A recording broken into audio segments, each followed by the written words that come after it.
Nou ek wil vir elkeen van u sê baie welkom vanoggend. Ek weet dit raak so al hoe kouer. Party mense bring komberse saam en party jaste. Is vanoggend se boodskap vir julle baie politieke rigklink. Moenie skrik nie. Ek gaan gesels oor die politiek van die koninkryk van Jesus Christus. Maar ons begin om met mekaar te gesels oor die Suid-Afrikaanse situasie. Die onverwagte aankondiging van president Donald Trump dat hy aan Suid-Afrikaners vlugtelingstatus toestaan en hulle uitnooi om na Amerika te emigreer, het die afgelope paar weke wêreldwyd opslag gemaak, soos u seker van kennis geneem het. Donald Trump het verder beloof dat hy vir hulle huisvesting as ook werk gaan aanbied. En dit is nou behoorlik om, soos hulle sê, om met jou bas in die botter te val. En nou moet ons besef, daar's niks wat hom gedwing het om hierdie uitnodiging en aanbod te maak nie. Hy het nie nodig gehad om dit te doen nie. En as hy dit nie gedoen het nie, sou niemand hom kon verkwalik dat hy dit nie gedoen het nie. Die motief of die dryfveer vir die uitnodiging is diskriminasie en vervolging waardeur baie Suid-Afrikaners gaan. Ongelukkig is dit so dat baie mense in die RSA baie ongelukkig en totaal onveilig voel, maar hulle het nie die middele beskikbaar om na beter of veiliger plekke te vertrek of te verhuis nie. Baie van die mense wat aansoek gedoen het vir die vlugtelingprogram het as rede vir hulle verskywing die rede aangevoer dat hulle nie meer veilig, tuis en gemaklik in ons land voel nie. Baie van die mense het te kenne gegee dat hulle al hoe meer soos vreemdelinge in hulle eie land voel. Wat interessant is dat president Trump die vlugtelingprogramme van ander lande na die VSA tydelik gestop het, ten einde aan Suid-Afrikaners voorkeur te gee om hulle te kan akkommodeer. Hulle het selfs ook programme uit oorlog getuisterde gebiede geblok, dat Suid-Afrikaners eers na Amerika kan gaan. Duisende mense van oor die wêreld word nou toegang tot die VSA verbied of geweier, omdat Suid-Afrikaners voorrang kry. Human Rights Watch Internasionaal beskryf die optrede van die VSA as uiters wreed en rassisties. Reaksie op Trump en die VSA se beleid is uiteenlopend. Daar staan mense wat baie positief is oor die uitnodiging, en daar staan mense wat uiters negatief is oor die uitnodiging. As ons na van die reaksies kyk, en ek wil nie te veel daarop fokus vanoggend nie, want ek wil by die evangelie uitkom, maar party mense vergelyk dit soos met die groot trek van destyds hier in Suid-Afrika. Maar die vertrek van die Suid-Afrikaners uit Suid-Afrika na Amerika is 'n aanklag teen die Suid-Afrikaanse regering, en dis vir hulle 'n klap in die gesig. Hulle kan nie meer vir die wêreld wegsteek dat hier probleme is wat hulle nie in staat is om te beheer nie. En nou weet ons almal se reaksie op die situasie is nie positief nie. Haat en jaloesie staan voorop. Ons hoor baie negatiewe opmerkings. Die Suid-Afrikaanse regering was baie vinnig om beswaar te maak deur te beweer dat daar geen vervolging, slegte behandeling of diskriminasie is nie. Maar as dan nou na hierdie trek na Amerika verwys word en hulle word met die voortrekkers vergelyk, dan word daar nie 'n baie mooi woord gebruik nie. Saying footcheck to the voortrekkers. En in die artikel sê hulle, dat hierdie mense word nou die voetsekkers genoem. President Ramaphosa het in die publiek gegaan en die Suid-Afrikaners wat pad gee, as lafaards beskuldig. Lesotho calls relocated Afrikaners untransformed human beings. Nou, ek weet nie baie mooi wat dit beteken nie. Ek is nie so slim om dit te weet nie. Malema says Afrikaner asylum seekers look like car guards, not like farmers. Dis alles uit nuus hoofblaaie.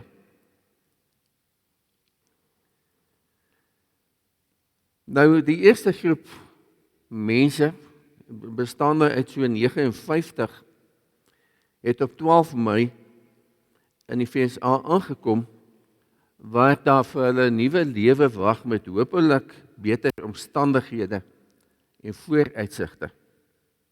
Nou, almal is bewus van die samesprekinge wat die afgelope week tussen presidente Ramaphosa en Trump in die VSA plaasgevind het. En dit is interessant hoe dat verskillende media dit verskillende berig. Suid-Afrikaanse media sê dit is 'n oorwinning vir president Ramaphosa en die Amerikaanse media hef Donald Trump op, maar daar is ook van hulle wat hom negatief kritiseer en sê dit is 'n opgemaakte storie. Maar ongelukkig het hierdie hele storie bygedra tot 'n toename in rassespanning in Suid-Afrika die afgelope tyd.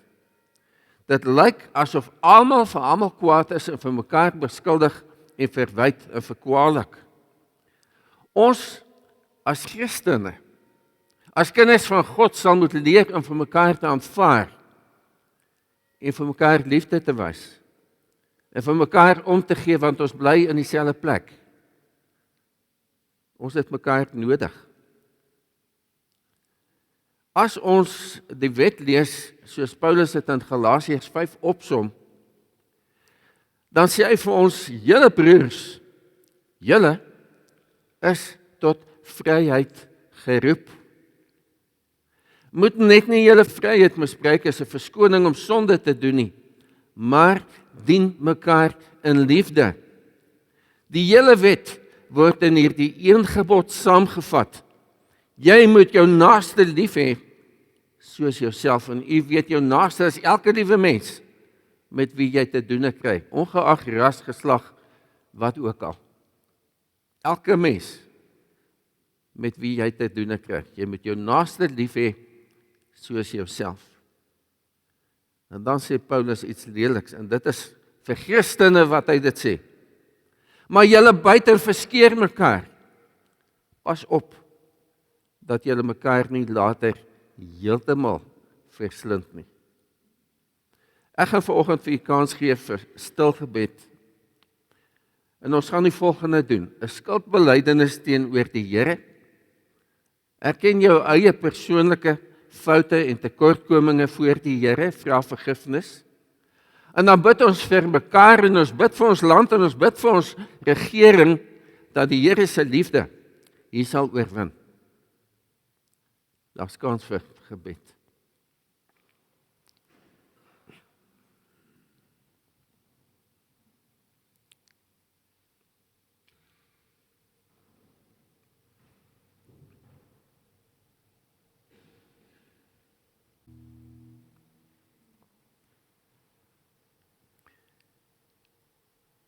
Ons lees in die Bybel, Galasiërs 3 vers 13. Christus het ons losgekoop van die vloek wat die wet meebring, deur in ons plek 'n vervloekte te word. Daar staan naamlik geskrywe, vervloek is elkeen wat aan hout opgehang is. Jesus het sy lewe vir ons afgelê om ons vry te maak van sonde en haat, en ons moet die liefde wat hy vir ons gewys het, teenoor almal rondom ons uitlewe.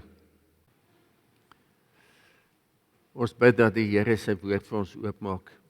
Hemelse Vader, dit is 'n nederigheid en afhanklikheid 'n harte vol dankbaarheid dat U ons na U toe kom en bid Here dat U vir ons sal aanraak en seën as ons nou uit U woord lees en daaroor nadink.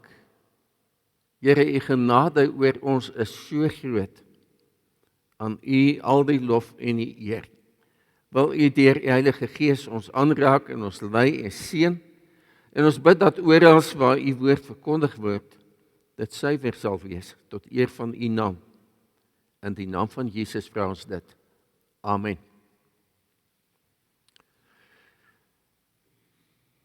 Toe ek nou oor die Suid-Afrikaanse situasie met U gesels het ek gesien dat baie van U met groot aandag luister.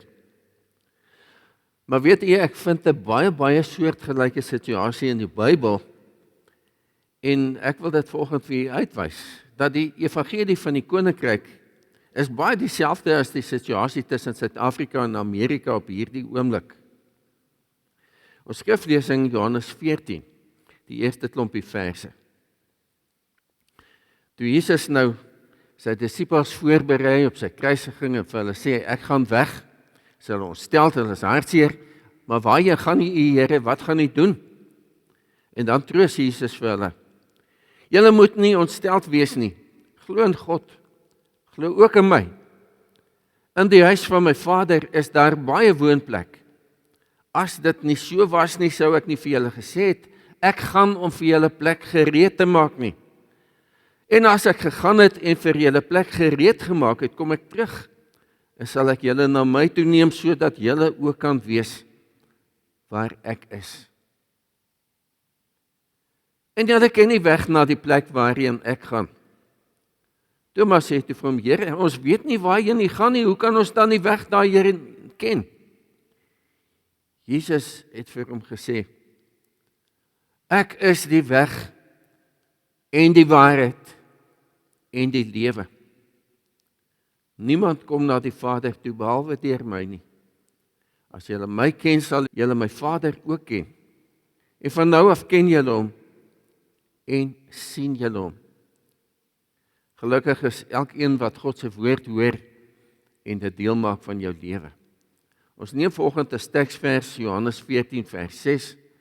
Jesus se woorde, ek is die weg en die waarheid en die lewe. Niemand kom na die Vader toe behalwe deur my nie. Nou kom ons kyk nou, wat sê die Bybel oor ons situasie hier in Suid-Afrika en in die wêreld? Geliefdes, in die wêreld is julle vreemdelinge en bywoners. Hulle, dit is die gelowiges, het erken dat hulle hier op aarde slegs vreemdelinge en bywoners is. Met ander woorde, die aarde is niemand van ons se permanente tuiste nie, Suid-Afrika ook nie, Pretoria ook nie. Niemand van ons gaan vir altyd hier bly nie, ons is maar tydelik hier. Maar niemand van ons bevind ons in die oomblik in 'n absoluut ideale situasie nie. Elke mens het seker probleme. Ons sukkel met gesondheid, ons sukkel met eensaamheid, party sukkel met neerslagtigheid, ons sukkel met misdaad, party sukkel met onvoldoende inkomste, party sukkel met werkloosheid en ander probleme en bekommernisse. So ek glo, almal van ons sien uit na 'n beter lewe. Die Bybel sê vir ons, gelukkig stoei ons nie alleen met hierdie probleme nie, ons kan dit aan God oorgee. God laat ons nie alleen nie. God het in sy groot genade sy hande na ons uitgesteek om ons te red. Hy het nie nodig gehad om dit te doen nie, maar sy liefde vir ons veroorsaak dat hy ons nie alleen kan los nie. In Handelinge 13 vergelyk Paulus God se weg met ons, met die van die Israeliete. Die God van hierdie volk Israel het ons voorvaders uitgekies en hulle as 'n groot volk gemaak, toe hulle as vreemdelinge in Egipte gewoon het. Hy het hulle deur sy groot mag daarvandaan uitgelei.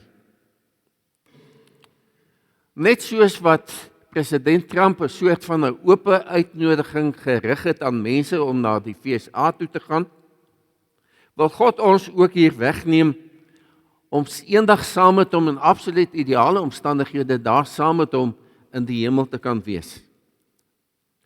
En net soos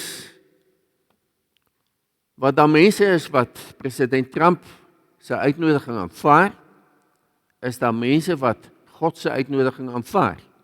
En soos wat daar mense is wat Trump se uitnodiging ignoreer, is daar mense wat God se uitnodiging ignoreer.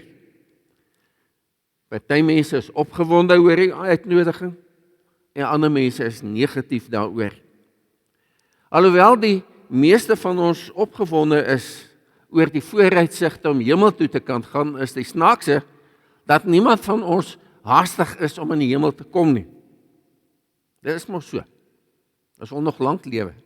Ons wil nie nou al in die hemel wees nie. Maar dit is tog waar ons eendag wil wees. Maar die feit is dat God dwars deur ons lewe met ons gaan. Van oomblik tot oomblik hou hy sy hand van genade uitgesteek oor jou. Hou hy jou vas en bewaar hy jou en wil hy jou seën en wil hy vir jou lei.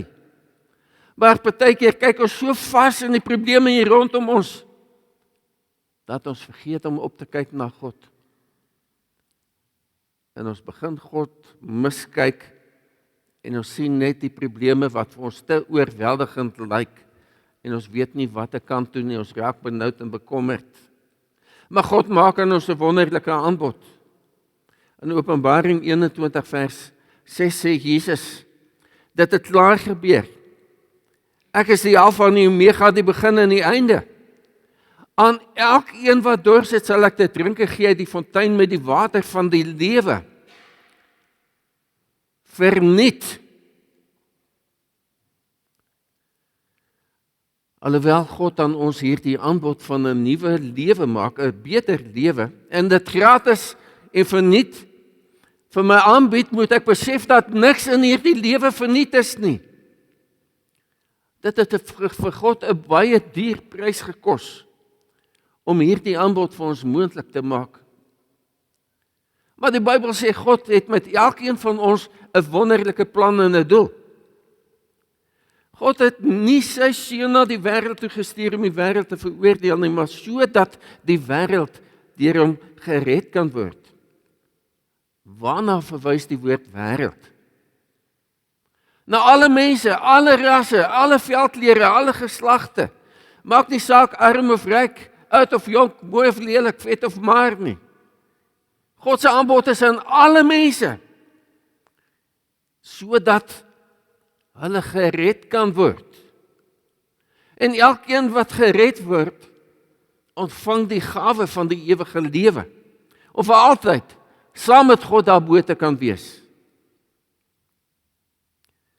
God het die wêreld so lief gehad dat hy sy enigste seun gegee het, sodat die wat in hom glo nie verlore sal gaan nie, maar die ewige lewe sal hê. Ewige lewe is die persent wat God vir ons gee, wat vir ons toegang gee tot die hemel. Ek kan dit ignoreer, ek kan dit aanvaar, en hierdie uitnodiging myne maak en sê, ja Here, ek wil dit hê. As ek dit ignoreer, dan beteken dit ek verwerp dit, en ek wil nie van hierdie aanbod van God gebruik maak nie, en eendag sal ek die prys daarvoor betaal. En dan kan ek nie vir God verkwalik, as ek nie in die hemel beland nie. Hierdie gratis aanbod is 'n geweldig kosbare aanbod van God se kant af. 'n baie duur geskenk wat hy vir ons aanbied. Dit het die lewe van Jesus gekos om ons vry te maak, om hierdie aanbod vir ons moontlik te maak.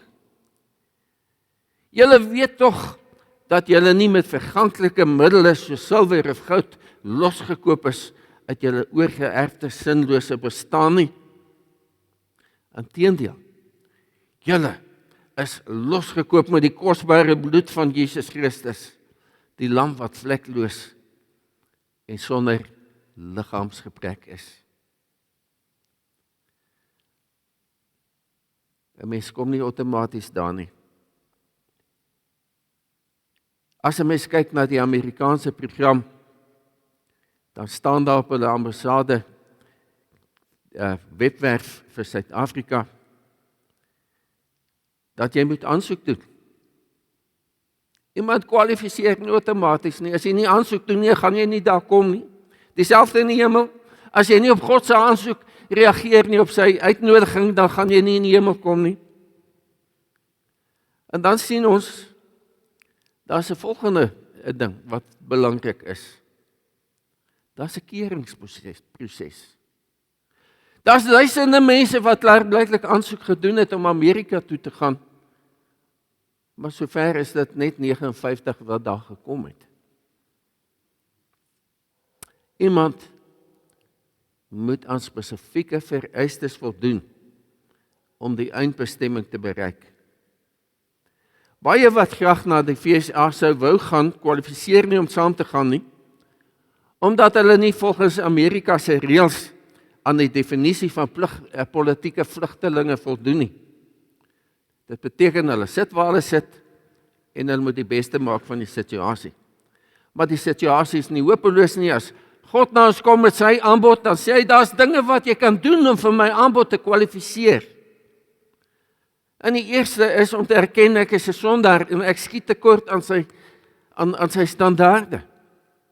Almal het gesondig en het nie deel aan die heerlikheid van God nie. As iemand by God in die hemel wil kom, moet hy sondeloos wees. En ons het 'n probleem, want almal van ons het gesondig. Niemand van ons is volmaak nie.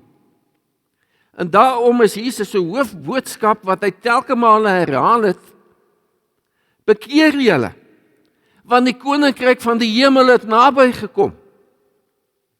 Bekeer jou, jy kan nie soos wat jy is in die hemel kom by God nie. Soos wat jy nou is jy nie goed genoeg om die eindbestemming te bereik nie.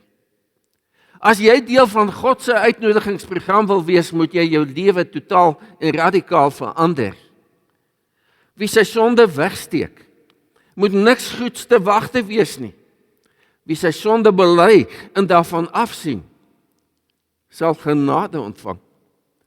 As ek voor God op my knie gaan en my skuld en tekortkominge bely en erken, en daarmee breek,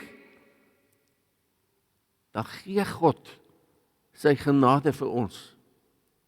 Genade beteken ons ontvang vryspraak. Jy is nie meer skuldig nie, al was jy hoe sleg, al het jy wat sy lelike verkeerde ding gedoen. God gaan dit nie weer teen jou hou nie.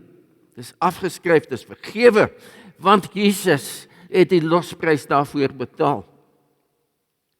Maar dan kom Jesus en hy sê, dit verseker ek jou. As iemand nie opnuut gebore word nie, kan hy nie die koninkryk van God sien nie. As iemand nie nuut gebore word nie. 'n Reaksie op my belydenis en aanvaarding van Jesus Christus as verlosser. Kom die Heilige Gees, hy raak ons aan en hy verander ons, hy gee vir ons 'n nuwe lewe. En die Bybel praat van wedergeboorte. Het jy al ooit gesien dat 'n volwasse mens gebore word? Nee. Maar dis so drasties hier die verskil wat in ons lewe kom, dat God dit as 'n totaal nuwe lewe beskryf.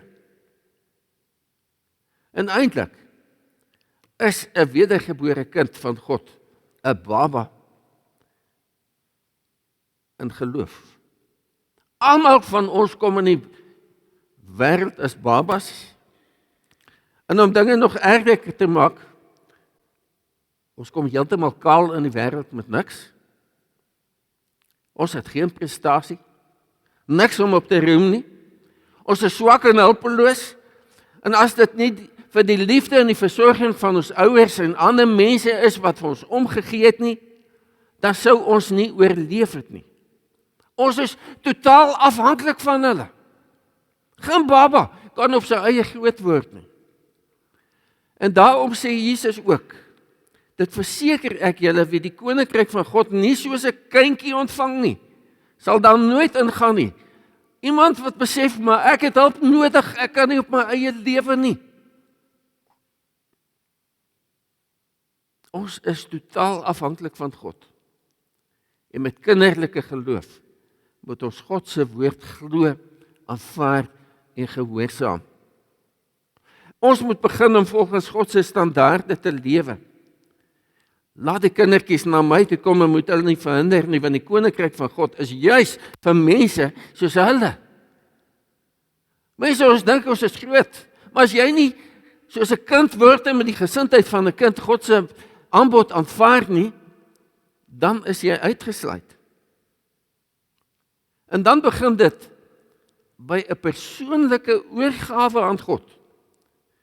Gee julleself aan God as lewende en heilige offers wat vir hom aanneemlik is. Dis die wesenlike van die godsdiens wat jy moet beoefen. Die wesenlike kan ons ook vervang met die kern van godsdiens. Godsdiens is nie maar 'n klomp dinge wat ons doen nie. Dit is nie maar kerk toe kom nie. Dit is 'n persoonlike verhouding met God die Vader deur Jesus Christus, ons saligmaker en verlosser. Dis waaroor godsdiens gaan.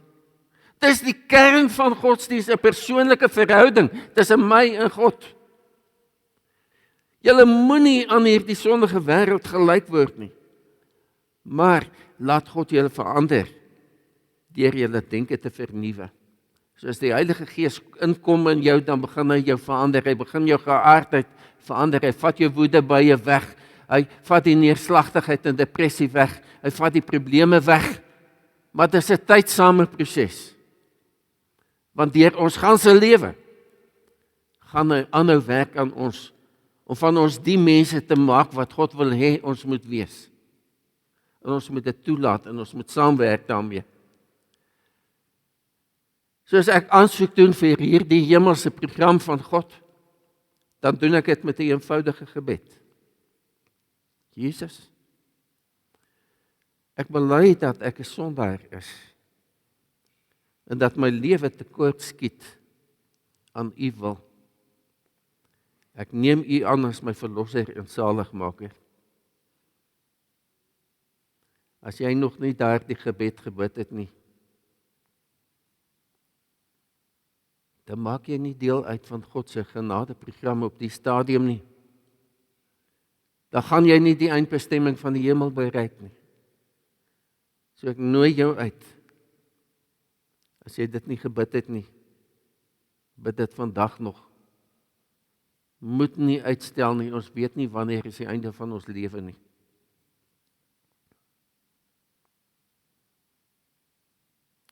Ons kry hierdie wonderlike belofte. Almal wat hom aangeneem het, die wat in hom glo, het hy die reg gegee om kinders van God te word. As jy daardie bekeringsgebed opreg gebid het, dan kan jy weet, ek is 'n kind van God. Ek hoef nie daaroor te wonder nie. Ek het 'n vaste eindbestemming voor my. Ek is nou deel van God se genadeprogram. God gee aan ons elkeen, elke mens op die aarde, hierdie uitnodiging en keuse. Wie in hom glo, word nie veroordeel nie. Maar wie nie glo nie, is reeds veroordeel omdat hy nie in die enigste seun van God glo nie. En dan moet ek weet, ek moet breek met sonde. Jesus sê nie, elkeen wat vir my sê, Here, Here, sal in die koninkryk van die hemel ingaan nie. Maar net hy of sy, wat die wil doen van my Vader wat in die hemel is. Paulus brei uit daarop. Wat ek bedoel is dit, laat julle lewe steeds deur die Gees van God beheers word, dan sal julle nooit soeg voor die begeertes van julle sondige natuur nie. Jy kan sonde oorwin, broer en suster. Maak nie saak wat dit is nie, verslawing, dwelms of sedeloosheid of wat ook al. Jy kan binne die wil van die Here begin lewe. As jy toelaat dat die Heilige Gees jou lewe beheer. Die koninkryk van God is nie 'n saak van eet en drink nie, met ander woorde lekker lewe, maar van gehoorsaamheid aan God, vrede en vreugde wat die Heilige Gees ons gee. Geliefdes, in die wêreld is julle vreemdelinge en bywoners. Dan dring ek by julle aan daarop om nie aan sinnelike begeertes toe te gee nie. Dit verwoes net 'n mens se lewe. Of weet julle nie dat mense wat onreg doen geen deel sal kry in die koninkryk van God nie? Moenie julleself mislei nie. Geen onsedelikes of afgodsdienaars of egbreekers of mense wat homoseksualiteit beoefen of diewe of geldgieriges of dronkaards of kwaadpraters of bedrieërs sal deel kry aan die koninkryk van God nie. Die praktyke van die sondige natuur is algemeen bekend. Onsedelikheid, onreinheid, losbandigheid, afgodsdiens, towery, vyandskap, haat, naaiwer, woede, rissies, verdeeldheid, skeuring, afguns, dronkenskap, spattigheid en al dergelike dinge. Ek waarsku julle soos ek julle al vroeër gewaarsku het. Wie hom aan sulke dinge skuldig maak, sal nie die koninkryk van God as erfenis verkry nie. Dit moet julle goed besef. Iemand wat ontuig pleeg, of sedelik lewe of 'n gierige aard is, wat gierigheid is afgoderry, het nie deel aan die koninkryk van Christus en van God nie. Jy het meer voldoende inligting in die Bybel wat vir jou baie duidelik wys of jy binne God se wil val of buite sy wil val op hierdie oomblik. En as jy die keuse vir God gemaak het, moenie terugkyk na jou ou lewe en daarna terugverlang nie. Jesus sê iemand wat die hand aan die ploeg slaan en aanhou om te kyk na wat agter is nie geskik vir die koninkryk van God nie.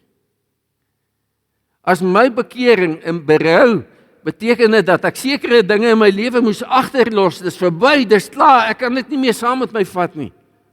En kort kyk ek terug daarna en ek verlang na die goeie ou dae soos jy gedink het. Dan sê Jesus, is jy nie geskik vir die koninkryk van God nie. Breek met alles in die verlede, dis verby, dis klaar. Moet dit nie meer saam met jou saamsleep nie. Ook as jy iemand gehaat het, as jy vir iemand kwaad was, as jy nie bereid was om te vergewe nie, skryf dit af, want anders kan jy nie in die hemel kom nie. Want ons bid mos, vergewe my, soos ek my skuldenaars vergewe. En as ek nie vergewe nie, sê ek vir God, Here, kyk hoe ek maak, en jy kan my ook nie vergewe nie. Jesus sê vir ons, ek staan by die deur, en ek klop. As iemand my stem hoor en die deur oopmaak, sal ek by hom ingaan en saam met hom die feesmaal hou, en hy saam met my. Jesus bied aan elke mens op aarde die geleentheid om gered te kan word. Hy klop om deel te kom word van elkeen se lewe. Maar as jy by iemand se deur gaan klop en jy klop en jy klop en hulle maak nie oop nie, wat gaan jy doen? Uiteindelik stap jy weg want jy sê hulle is seker nie tuis nie. Het kan wees dat die Here in jou lewe klop en jy reageer nie en op 'n dag gaan hy ophou klop en dan is jou kans verby. Nou die media verskil oor die aantal wat weg is. Ja, dis 59, maar hier was 'n artikel waar hulle gesê het 49. Hulle het nou aangekom in die FSA die 12de Mei. Wat vir my interessant is dat alhoewel duisende aansoek gedoen het vir die program, is nog net 'n paar toegelaat in Amerika. Hoekom so min? 'n Mens sou verwag dat baie meer mense al sou gegaan het. Maar dit het nog nie gebeur nie, want almal voldoen nie aan die standaarde en die vereistes vir die aansoek nie. En die hele situasie laat my in die Bybel en God se uitnodiging aan ons dink, dat alhoewel Jesus mense uitgenooi het om bruiloftfeeste te gaan bywoon, het talle van die uitgenooides gesê, dankie man, nee, dankie, ek moet eers dit gaan doen of dat gaan doen, of ek is besig. Ek is so besig, ek kan dit nie nou in my program inpas nie. En daardeur verbeur hulle die geleentheid en word hulle permanent van die feesmaal uitgesluit. Ons situasie op hierdie oomblik, as jy kind van God is, dan het jou burgerskap alreeds verander, maar ons is burgers van die hemel, van waar af ons ook die Here Jesus Christus as verlosser verwag. Ons wat kinders van God is klaar burgers van die hemel en God wil sy hand van genade oor jou hou en vir jou seën en vir jou voorsien, maar vertrou op die Here in elke situasie, hoe onmoontlik dit ook al mag lyk. Laat ons wat 'n onwankelbare koninkryk ontvang het, dan nou dankbaar wees. Laat ons God dankbaar dien met eerbied en ontzag soos hy dit wil. Dankbaarheid is 'n Christen se dryfveer en motivering om voluit vir die Here te lewe. Maar die duiwel is nie gelukkig en tevrede daarmee nie, en hy sal sy bes doen om jou lewe te kom ontwrig. En daarom sê Paulus, trek daar om die volle wapenrusting aan wat God jou gee, sodat jy weerstand kan bied in die dag van onheil. En nadat jy die stryd tot die einde toegevoer het, nog op julle pos kan bly staan. Ons moet tot die dood getrou bly aan die Here. En nou 'n skriflesing vanoggend. Ek is seker van my bestemming. Jesus het gesê, ek gaan om vir julle plek gereed te maak. En as ek gegaan het en vir julle plek gereed gemaak het, dan kom ek terug, en sal ek op my tyd vir julle na my toe neem, sodat julle ook kan weet waar ek is. Dit kan enige dag, enige oomblik wees. En ook die tekens van die wederkoms van Jesus, wat in die Bybel voorspel is alles sigbaar in die tyd waarin ons nou lewe. Is jy reg vir die koms van Jesus? Ons sien uit daarna. Openbaring 22, die Gees en die bruid sê, kom. En elkeen wat hoor moet sê, kom Here Jesus. Elkeen wat dors het moet kom.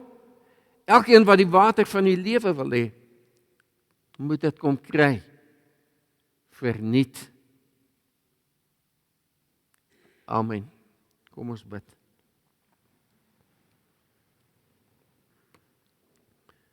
Hemelse Vader, ons is so dikwels onrustig as ons na die chaos in die wêreld rondom ons kyk. As ons kyk na die haat, die misdaad, die oorlog wat toeneem in geweld en hoeveelheid, na die rampe en vloede wat daar is in die wêreld, na mense wat swaar kry, na mense wat sukkel, dan haal ons oë van U af en ons kyk na hierdie water rondom ons en soos Petrus wat op die water probeer loop het, neem die bekommernisse oor en dan sink ons. Dankie dat Jesus gekom het om ons te red, om ons uit te tel uit die moeras van sonde. Dankie dat ons in Jesus meer as oorwinnaars kan wees. Dankie dat ons kan weet, Here God, U het met elkeen van ons 'n wonderlike plan en doel en dat dit 'n oop uitnodiging is en dat elkeen van ons daaraan kan kwalifiseer.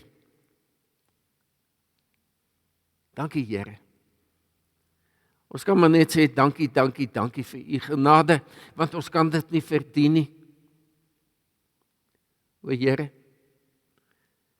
as enige iemand in hierdie gebou is op hierdie oomblik wat twyfel met geloofsekerheid, wat onseker is oor sy of haar verhouding met U, hulle ewige bestemming, dan bid ek dat U helderheid en duidelikheid sal gee en deur die Heilige Gees daardie persone sal lei om sekerheid te kry. Dankie dat ons met sekerheid kan wees, ons is kinders van U. Ons het 'n vaste bestemming voor ons. Ons hoef nie bang te wees nie. En deur ons lewe, ook in die donkerste tye van ons lewe, gaan U met ons en hou U ons styf vas. Al gaan ek ook deur 'n vallei van doodskade weer. Ek sal nie U onheil vrees nie, want U is met my. In U hande is ek veilig. Here, U het ons gebede vir ons land gehoor. Ons bid dat U wil hier sal triomfeer. Dat mense tot bekering sal kom. Dat mense hulle self aan U sal onderwerp. Dat dit kan beter gaan in ons land, maar nie net omdat ons wil hê dit moet met ons goed gaan nie, maar ons wil U ook eer in ons lewe en alles wat rondom ons gebeur. Aan U kom toe die lof en die eer. In die naam van Jesus. Amen.